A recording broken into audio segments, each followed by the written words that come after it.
Welcome to my YouTube channel मामु छोरा ब्लगमा स्वागत छ हजुरहरूलाई। आज चाहिँ म सानो रेसिपी बनाउन गइरहेको छु। म बिराम भयो भने 6-7 दिन भइसक्यो। रुगामार्की त्यस्तै अब आँखाहरू पाक्ने त्यस्तै रोगहरू आइरहेछ। त्यही भएर चाहिँ अब खानाहरू खाएको नि केही स्वादै केही थाहा नहुने, त्यही भएर पानी खाँदा नि स्वादै थाहा नहुने भइरहेछ। त्यही भएर आज चाहिँ कतै अब तिते करेलाहरू त्यस्तै सबै कुरो मिक्स बनाएर पकाउँदा चाहिँ कतै मुखलाई अब स्वाद थाहा हुन्छ कि भनेर बनाउन गइरहेको छु। अनि बिराम बनेको छु, त्यही भएर रुगामार्की त्यस्तै भइरहेछ।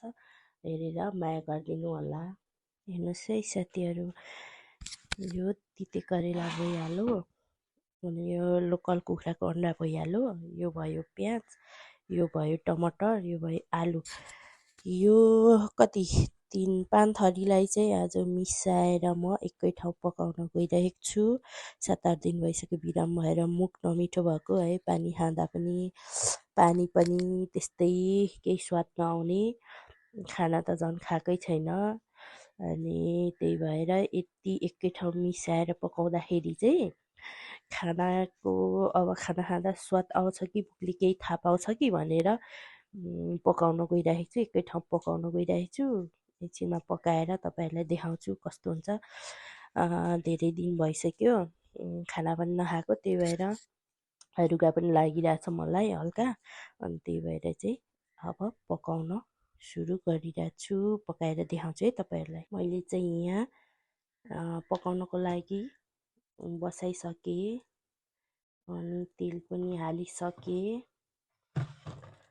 एकछिन खराउनु दिने, तेल तातिएपछि तातिसक्यो तेल पनि।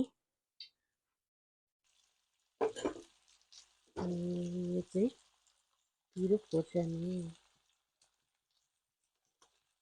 धुलो खोर्सानी,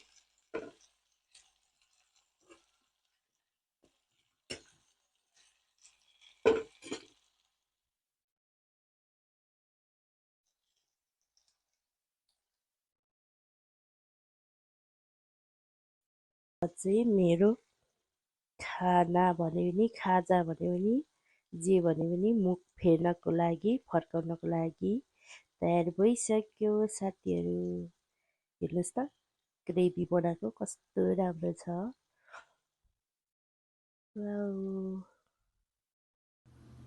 मेरो खाजा रेडी भयो साथीहरू। अब चाहिँ म खानालाई सुरु गर्छु। अब चाहिँ खान थालेँ है साथीहरू। म तितो भएछ साथीहरू, नामै त तिते करेला नि के तितो नहोस् होइन।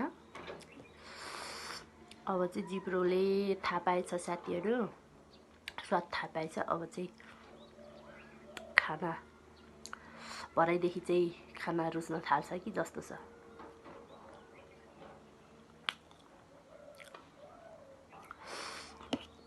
कति दिन भयो त, 6-7 दिन भइसक्यो खाना नखाएको, मिठै नहुने। त्यही भएर आज चाहिँ यस्तो बनाएर मैले चाहिँ खाइसकिसकेँ। अब चाहिँ